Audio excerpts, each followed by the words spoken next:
में आपका बहुत बहुत स्वागत है। मैं विवेक श्रीवास्तव। इस सेक्शन में अप्रैल से जुड़ी हुई कुछ महत्वपूर्ण घटनाओं को मैं डिस्कस करूंगा।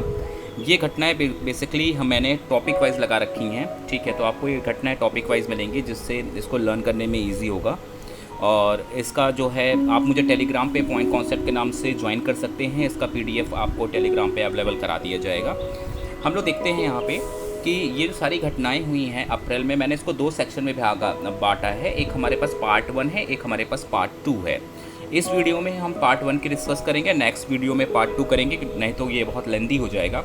अच्छा, तो पार्ट 1 की अगर बात करते हैं तो पार्ट 1 में देखिए आपको वर्ल्ड न्यूज़ मिलेगी। वर्ल्ड के अंतर्गत अमेरिका, अफ्रीका, अरब, एशिया, ऑस्ट्रेलिया, यूरोप से रिलेटेड न्यूज़ मिलेगी। That is known as a world news के अंतर्गत आएंगी। उसके बाद अधिग्रहण से आपको न्यूज़ मिलेंगे यहाँ पे। एग्रीकल्चर और फूड से आपको न्यूज़ मिलेंगी। Agreement, app and portal, books, days, defence, disaster, economy, election and party से आपको न्यूज़ मिलेगी यहाँ पे। Energy and environment part 1 section में ये मिलेगा। पार्ट 2 सेक्शन में आप देख सकते हैं कि पार्ट 2 में health, GI tag, industry, law, court, bill, abetment and NITI Aayog और पर्सन से related, post office price, ranking report, science and technology, sports, summit, transport, tourism, universe, than और यूनिवर्स के बाद यूएन नेशंस आपको मिलेंगे, यूनेस्को योजना की scheme and youth education and skill and state news. तो ये पार्ट 2 में मिलेगा। मीनवाइज इस सेक्शन में हम पार्ट 1 करने वाले हैं। पार्ट 1 में हम लोग देखते हैं वर्ड से रिलेटेड क्या न्यूज़ आ रही हैं। तो सबसे पहले हम वर्ड की न्यूज़ देख रहे हैं। पहली है वर्ड।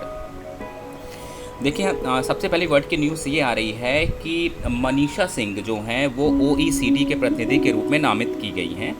दूसरी न्यूज़ आ रही है अमेरिका द्वारा जो है अप्रवासन पर रोक लगा दिया गया है 60 दिनों के लिए। और नेक्स्ट न्यूज़ है सऊदी अरब में नाबालिग को मृत्युदंड पर रोक लगा दिया है। नेक्स्ट न्यूज़ आपको दिखेगा वो है थंगजाम धमाली सिंह, इनको ऑर्डर ऑफ राइजिंग सन सम्मान मिला है। गवर्नमेंट ऑफ जापान की तरफ से ये सम्मान मिला है। नेक्स्ट देखते हैं यूएस ने जो है वो रिस्ट्रिक्शंस जो लगा रखी थी न्यूक्लियर्स की, उसको रिन्यू कर लिया है ईरान के ऊपर। यानी ईरान अभी भी जो है वो स्वतंत्र नहीं होगा अपनी जो है चीज़ों को बनाने के लिए। नेक्स्ट जो देखा जाए ईरान से एक और न्यूज़ आ रही है। वो ये न्यूज़ है कि ईरान ने एक अपने सैन उपग्रह जिसका नाम नूर है उसका परीक्षण कर रखा है। 16 अप्रैल को हम देखेंगे विश्व का सबसे बड़ा फुटबॉल स्टेडियम जिसका निर्माण स्टार्ट हो गया है, उसका नाम है ग्वांझू स्टेडियम जो चाइना में बन रहा है। नेक्स्ट न्यूज़ है कि इंडिया के बीच और बेल्जियम के बीच प्रत्यार्पण जो है वो ट्रीटी साइन की गई है, एक्सट्रेडिशन ट्रीटी साइन की गई है, ठीक है। तो बारी बारी हम इस न्यूज़ को विस्तार से देखते हैं। पहले न्यूज़ देखिए वो जो डिस्कस की थी अमेरिका से कि मनीषा सिंह OECD के प्रतिनिधि के रूप में नामित की गई हैं। अप्रैल 2020 में ये घटना है। अमेरिका के राष्ट्रपति डोनाल्ड ट्रंप में भारतीय मूल की अमेरिकी वरिष्ठ राजनयिक मनीषा सिंह को OECD means organisation of economic cooperation and development के प्रतिनिधि के रूप में नामित किया है। वर्तमान में देखा जाए तो वो state of economic and business affairs at the state department में सहायक सचिव के रूप में कार्यरत थी। अब इनको OECD के रूप में नामित किया गया है। OECD में 37 सदस्य देश का एक ये संगठन है, ये अंतर सरकारी संगठन है जिसके अंदर देखा जाए तो 37 देश आ रहे हैं। इसका मुख्यालय की बात किया जाए तो इसका मुख्यालय पेरिस में है तथा इसकी स्थापना जो है वो 1961 में ये की गई थी। नेक्स्ट देखा जाए अमेरिका द्वारा अप्रवासन पर रोक लगा दिया गया है। अमेरिका ने अप्रवासन पर 60 दिन के लिए रोक लगाया है। आगामी 60 दिनों के लिए ये रोक जारी रहेगा जिसमें अस्थायी कामगारों को इसमें से छूट मिलेगी। नेक्स्ट न्यूज़ की बात करते हैं। अफ्रीका से कोई न्यूज़ अभी हमको देखने को नहीं मिली है in the month of April. अरब की एक इंपॉर्टेंट न्यूज़ आ रही है। सऊदी अरब ने नाबालिगों के मृत्युदंड पर रोक लगा दिया है। मीन्स दैट अब वहाँ पर नाबालिगों को मृत्युदंड नहीं दिया जाएगा, ठीक है। तो सऊदी अरब ने नाबालिगों को मृत्युदंड को समाप्त कर दिया बिल्कुल। अब जो है नाबालिगों को 10 ईयर्स से ज़्यादा की सज़ा नहीं मिल सकती, 10 वर्ष से ज़्यादा की सज़ा नहीं मिलेगी नाबालिगों को, ठीक है। इससे पहले देखा जाए सऊदी अरब ने एक और काम किया था, कोड़े मारने की सज़ा को भी समाप्त किया था। तो सऊदी अरब वो देश है जिसने जो है नाबालिगों को मृत्युदंड की सज़ा पूरी तरह से समाप्त कर लिया। एशिया से न्यूज़ अभी ये बता रखा था थंगजाम धमाली सिंह को ऑर्डर ऑफ राइजिंग सन सम्मान जापान गवर्नमेंट के द्वारा मिला है। 20 अप्रैल 2020 को जापान सरकार ने मणिपुर के चिकित्सक हैं, ये मणिपुर के चिकित्सक हैं जिनका नाम है थंगजाम धमाली सिंह, इनको ऑर्डर ऑफ राइजिंग सन का सम्मान प्रदान किया है। क्यों? ये एक एलोपैथिक डॉक्टर हैं और मणिपुर पर्यटन फोरम के संस्थापक भी ये रह चुके हैं और रह चुके क्या ये हैं ही। उन्हें यह सम्मान भारत और जापान में बेहतर समझ को बढ़ावा देने और दोनों देशों के बीच संबंध को मजबूत बनाने के लिए दिया जाएगा। तो इन्हें दिया गया कौन सा सम्मान दिया गया? ऑर्डर ऑफ राइजिंग सन सम्मान दिया गया जापान गवर्नमेंट के द्वारा। थंगजाम धमाली सिंह इनका नाम है जिनको ये सम्मान मिला है। नेक्स्ट देखा जाए, US Iran stand of 4 nuclear restrictions renew by the US, यानी जो 4 न्यूक्लियर का जो रिस्ट्रिक्शंस था उसको रिन्यू किया गया यूएस के द्वारा, यानी ये जारी रहेगा। तो US renew the 4 nuclear restriction impose on the Iran. The restriction are aimed to the prevent Iran from the building any nuclear weapon. ये इसलिए लगाया गया है ताकि जो है वो न्यूक्लियर वेपन्स ईरान न बना पाए आगे, इसलिए यूएस ने ये सैंक्शंस जारी रखा है। The nuclear restriction on Iran impose by the US for between renew of the 16 days, और 60 दिन के लिए ये इसको रिन्यू किया गया है फिलहाल। यूएस और ईरान ने जो है वो ज्वाइन किया था इस डील को 2015 प्रोग्राम के अंतर्गत ज्वाइन किया था। Under the deal most of the Iran uranium was shift out of the country. इस अंडर द डील, इस डील के हिसाब से जितने ईरान के यूरेनियम थे वो शिफ्ट किए जाते थे कंट्री के बाहर, ठीक है। Nuclear Iran was about under the international जो है इंस्पेक्शंस, इसके द्वारा जो है ईरान को इंटरनेशनल इंस्पेक्शन द्वारा देखा जाने लगा कि ये ऐसा काम ना करे और न्यूक्लियर्स की वेपन्स का को ना बनाए, क्योंकि यूएस का मानना है कि वो मानव के हित में नहीं रहेगा। ये अलग अलग है, देखिए सारे जियो पॉलिटिकल से रिलेटेड इश्यूज़ हैं, इन पर अपना ओपिनियन देना बिल्कुल गलत है, बट ये जियो पॉलिटिकल इशूज़ हैं। इस हिसाब से बस हम लोग देख सकते हैं कि ईरान के साथ जो है सैंक्शन आगे बढ़ चुके हैं और वो नहीं रह सकते। नेक्स्ट न्यूज़ ईरान से ही मुझको देखने को मिल रही है, वो है नूर से रिलेटेड न्यूज़ मिल रही है। एक सैन्य उपग्रह है जिसका नाम है नूर, उसने ईरान के जो है आर्मी ने, यानी सैन्य बल जिसका नाम है रिवोल्यूशन गार्ड्स द्वारा, है ना, ईरान के अर्धसैनिक बल जिनका नाम है रिवोल्यूशनरी गार्ड्स, उन्होंने ये जो है अपना सैन्य उपग्रह नूर लॉन्च किया है।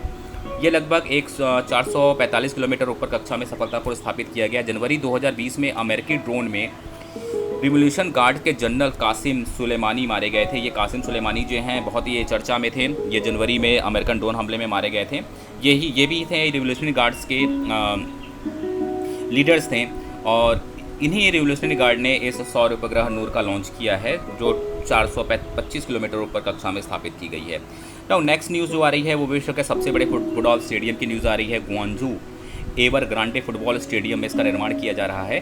16 अप्रैल 2020 को चीन के दक्षिणी शहर ग्वांजू में इसका निर्माण किया जा रहा है। लगभग इसकी क्षमता 10 लाख सीट होगी और ये विश्व का सबसे बड़ा फुटबॉल स्टेडियम होगा। नाम जैसे पहले बोल चुका था, ग्वांजू एवर ग्रांडे फुटबॉल स्टेडियम ये है, ठीक है। तो चीन की एक कंपनी है एवर ग्रांडे ग्रुप द्वारा इसका निर्माण किया जा रहा है। ये जो है कमल के फूल के आकार का ये स्टेडियम होगा। आप फिगर में देख रहे हैं लाइक दिस, कुछ कमल के फूल के आकार का ये स्टेडियम रहने वाला है।